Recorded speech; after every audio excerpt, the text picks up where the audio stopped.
Gold, trusted gold buyers. మీరు తాకట్టు పెట్టిన బంగారాన్ని విడిపించి ఈ రోజు ఉన్న మార్కెట్ ధరకు కొనబడను.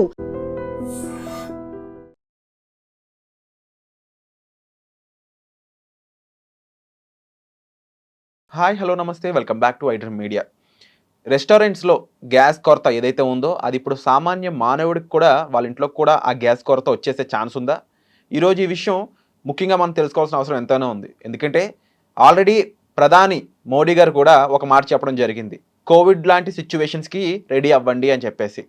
దీనికి మేజర్ కారణం ఏంటి అంటే ఇరాన్ ఇజ్రాయెల్ వార్ ఇప్పటికీ జరుగుతున్న హమస్ అనే ఏరియాకి ఏదైతే ఉందో, హార్మస్ అనే ఏరియాలో నుంచి వచ్చే ఇంపోర్ట్స్కి ఏవి కూడా మనకు రాకపోవడం. సో దీనికి సంబంధించి మరి ఎలా ప్రాక్టీస్ మనం చేయాల్సి ఉంటుంది, ఎలా రెడీ అవ్వాల్సి ఉంటుంది అనేది మనం తెలుసుకుందాం. ఈ విషయాలు మనకు ఎక్స్ప్లెయిన్ చేయబోతున్నారు మ్యూచువల్ ఫండ్ డిస్ట్రిబ్యూటర్ అయిన మన పిఎస్ చంద్రశేఖర్ గారు. సార్తో మాట్లాడదాం. నమస్కారం సార్. నమస్తే సార్, ఇప్పుడు ఇంపోర్ట్స్ అనేవి లేవు, గ్యాస్ కొరత ఉంది. అయితే ఈ గ్యాస్ కొరత ప్రస్తుతానికి రెస్టారెంట్స్ ఓనర్స్ అయితే ఫేస్ చేస్తూ ఉన్నారు. రేపటి రోజు మీరు నేను ఒక సామాన్య మానవుడు కూడా ఫేస్ చేసే ఛాన్స్ ఉందా? హాట్ టాపిక్ సార్ ఇది విరాట్ గారు. ఇప్పుడు మనం మాట్లాడుకుంటే సామాన్య ప్రజలకి ఎలాంటి ఇబ్బందులు వస్తాయి అనేది మాట్లాడే ముందు అసలు ఎక్కడ స్టార్ట్ అయింది, ఎలా స్టార్ట్ అయింది అనేది మీకు ప్రతి ఒక్కరికి తెలిసింది ఏంటంటే యుఎస్ ఇజ్రాయెల్ ఇరాన్ వార్ వల్ల ఇది స్టార్ట్ అయింది, రైట్? నిన్న వరకు 24 days ఆఫ్ వార్ కంటిన్యూ అవుతుంది. నిన్న సడన్గా ట్రంప్ ఏమన్నాడంటే డిస్కషన్స్ అవుతున్నాయి. సో ఆయన ఇచ్చిన వార్నింగ్ 48 hours నుంచి ఇప్పుడు 5 daysకి పోస్ట్పోన్ చేశారు. దేని మీద? పవర్ ప్లాంట్స్ మీద, ఎనర్జీ దీని మీద అటాక్ చేయకుండా ఉండడానికి. సో కానీ ఇరాన్ వాళ్ళు ఏంటంటే కొట్టుపడేస్తున్నారు, ఇలాంటి డిస్కషన్స్ ఏం జరగట్లేదు అని చెప్పి ఒక మిస్ఇన్ఫర్మేషన్. మన అది కరెక్టా కాదా అనేది ఎవరికి తెలియదు, రైట్? సో బట్ ఒక ప్రధానమంత్రి, యుఎస్ పెద్ద కంట్రీ ప్రధానమంత్రి చెప్తానంటే ఎక్కడో ఏదో డిస్కషన్స్ అయితే జరుగుతూ ఉండాలి అంటే అనుకుందాం సార్ మనం. ఓకే, సో ఇలాంటి సిచ్యువేషన్స్ అసలు ఎందుకు వచ్చిందంటే వార్ వల్ల. మెయిన్ ఏంటంటే స్ట్రైట్ ఆఫ్ హార్మోజ్ అనేది ఏదైతే ఉందో, ఓకే, ప్రతి ships, tankers, oil tankers, crude oil tankers ఆ స్ట్రీట్ నుంచి పాస్ అవుతూ డిఫరెంట్ కంట్రీస్కి వెళ్ళే సప్లై ఇది మాట. సో అలాంటి హార్మోజ్ అనే స్ట్రీట్ని క్లోజ్ చేశారు. ఎవరు? ఇరాన్ వాళ్ళు ఎవరిని పంపించట్లేదు. సో రీసెంట్ స్టేట్మెంట్ మనం చూస్తే ఇరాన్ వాళ్ళు మేమేమి ఆపట్లేదు, ఎనిమీ షిప్స్ తప్పించి మిగతా ఆపట్లేదు అని అంటున్నారు. కానీ ఇక్కడ చూసుకుంటే ఏంటంటే సార్, జనరల్గా ఎందుకు ఆ షిప్పులు వెళ్ళట్లేదు అని మనం మాట్లాడుకుంటే, జనరల్గా అటువకలు వెళ్తే ఒకవేళ ఆ షిప్ కానీ అటాక్ చేస్తే డ్యామేజ్ కానీ అయితే వాళ్ళకి ఇన్సూరెన్సెస్ వస్తుందా లేదా అనేది పెద్దది. ఎందుకంటే ఒక షిప్పు కోల్పోవడం అనేది ప్లస్ దాంతో ఉండే క్రూడ్ ఆయిల్ వాల్యూ చాలా ఎక్కువ ఉంటుంది.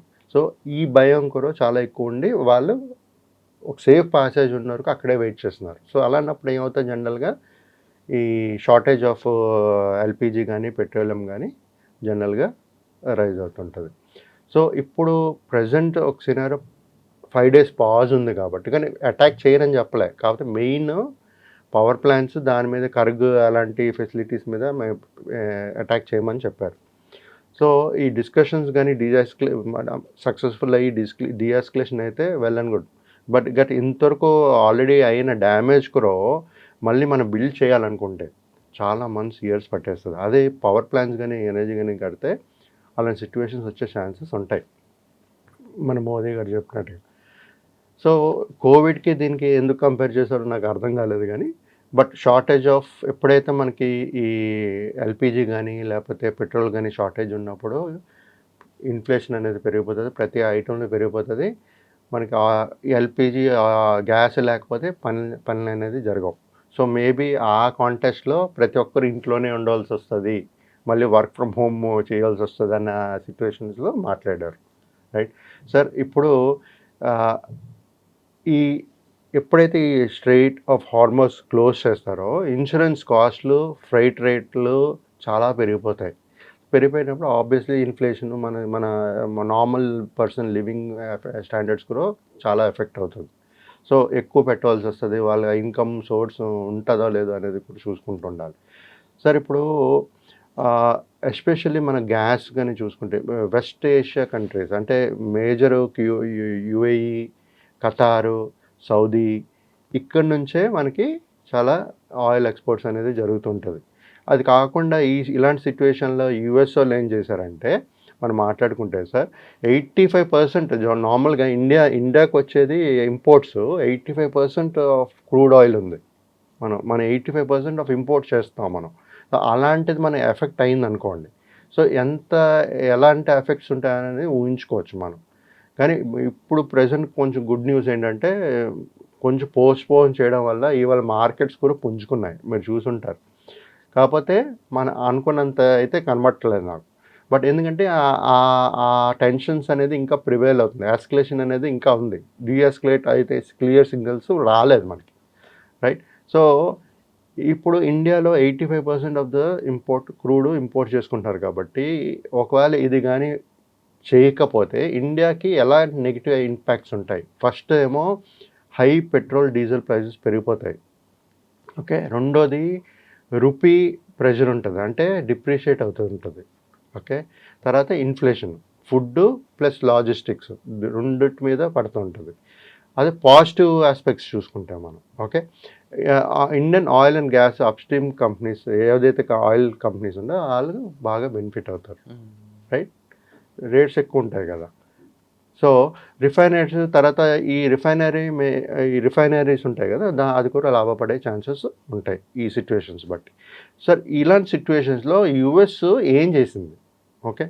ఇంత అన్సర్టనిటీస్ ఇలాగా crude oil straight of Hormuz నుంచి షిప్స్ క్రాస్ అవ్వడం వల్ల వాళ్ళు ఎలాంటి యాక్షన్స్ తీసుకున్నారో మాట్లాడుకుంటే, US and global strategic response ఎలా చేశారంటే ఇదేదైతే వాళ్ళు ఉండే దగ్గర రిజర్వ్స్ ఏదైతే ఉందో అలాంటివి అన్నీ ఓపెన్ చేశారు. సో అలా కాకుండా ఈ యుఎస్ ఏమో ప్రొడక్షన్ ఎక్స్పోర్ట్స్ ఇంక్రీజ్ చేసింది క్రూడ్ ఆయిల్. అదేవిధంగా ఈ రష్యా తర్వాత ఇరాన్ ఆయిల్స్ మీద శాంక్షన్స్ అనేది ఎత్తేసింది. సో ఇలాంటి సిచ్యువేషన్స్లో సో దానివల్ల ఏంటంటే ప్రతి ఒక్క సామాన్య ప్రజలకి కొంచెం ఊరట అనేది తగులుతుంటుంది, వస్తుంది. సో ఇదంతా ఎప్పటి వరకు ఉంటుందని మాట్లాడుకుంటే సార్ మళ్ళీ సిచ్యువేషన్స్ డీఎస్కలేట్ అయ్యి ఇమ్మీడియట్గా మనకి ఇంపాక్ట్ కనబడదు, మనకి ఎఫెక్ట్ అయితే కనబడుతుంది. ఏదైనా ఒక ఇన్ఫ్రాస్ట్రక్చర్స్ కానీ మెయిన్ ఇన్ఫ్రాస్ట్రక్చర్స్ కానీ డ్యామేజ్ చేసి ఉంటే దాన్ని బిల్డ్ చేయడానికే మంత్స్ ఇయర్స్ పట్టేస్తుంది. సో ఇంతవరకు మనం ఇంకా పవర్ ప్లాంట్ ఆ జోలికి వెళ్ళలేదు కాబట్టి అంత సీరియస్ ఎస్కలేషన్ లేదు. మరి ముందు ఎలాగా వీళ్ళు రియాక్ట్ అవుతారో ఈ డిస్కషన్స్ నిజంగా అవుతుందా లేదా, ఒకవేళ అవుతే ఇది డీఎస్కలేట్ అయ్యే ఛాన్సెస్ ఉంటే ప్రతి ఒక్కరికి శుభవార్తది, లేదంటే మోదీ గారు చెప్పినట్టుగా కోవిడ్ సిచ్యువేషన్స్ వచ్చే ఛాన్సెస్ ఉంటుంది. సార్ ఎప్పుడైతే యుఎస్ వార్న్ చేశాడో, ఇరాన్ వాళ్ళు ఏం చేశారో మొత్తం స్ట్రైట్ ఆఫ్ హార్మోజ్ బ్లాక్ చేసేస్తాం అన్నారు, okay. Middle east war prolong అవుతూ ఉంటుంది క్రైసిస్. ఇది చేస్తే మాత్రం క్రైసిస్ అనేది ఇంకా పెరుగుతూనే ఉంటుంది. సీజ్ ఫైర్ అయ్యే ఛాన్సెస్ కానీ ఉంటే మనం ఊరట అనేది పొందగచ్చు. సో అదండి సంగతి. మరి మనం ఏ విధంగా ప్రిపేర్ అవ్వాలి అనే దానికి కూడా ఈ యొక్క ఎనాలిసిస్ అనేది చాలా ఇంపార్టెంట్. ఎందుకంటే ఏం జరుగుతుంది అసలు, మోడీ గారు ఎందుకు అలా చెప్పారు, అసలు ఈ హార్మోన్స్ అనేది ఏంటి, అక్కడ ఏం జరుగుతుంది, ఈ వార్ వల్ల మనం ఎలా ఇంపాక్ట్ అవుతున్నాం అనే దాని గురించి మన చంద్రశేఖర్ గారు చెప్పిన వివరాలని అర్థమయ్యాయి కదా. మరి దీనికి సంబంధించి ఇంకా ఎటువంటి డౌట్స్ మీకు ఉన్నాయో వాటిని కామెంట్ సెక్షన్లో మెన్షన్ చేయండి. అండ్ దీనికి ఫైనాన్షియల్గా కూడా రెడీగా అవ్వాల్సిన టైం ఇది. సో దానికి సంబంధించి ఎలా రెడీ అవ్వాలి అనేది మీరు ఒక ప్రొఫెషనల్స్ని కలిసి వాళ్ళ ద్వారా ఓకే ఈ టైంకి మనం ఎంత ఫండ్ రెడీగా చేసుకుంటే కాస్త సేఫ్ అవుతాము, రేపటి రోజు ఏది ఎమర్జెన్సీ వచ్చినా సరే ఆ ఎమర్జెన్సీ ఫండ్ మనం కాపాడుదని ఒక అవేర్నెస్లోకి రాండి. అండ్ దీనికి సంబంధించిన ఇన్ఫర్మేషన్ కోసం మీరు ప్రొఫెషనల్ సంప్రదించవచ్చు.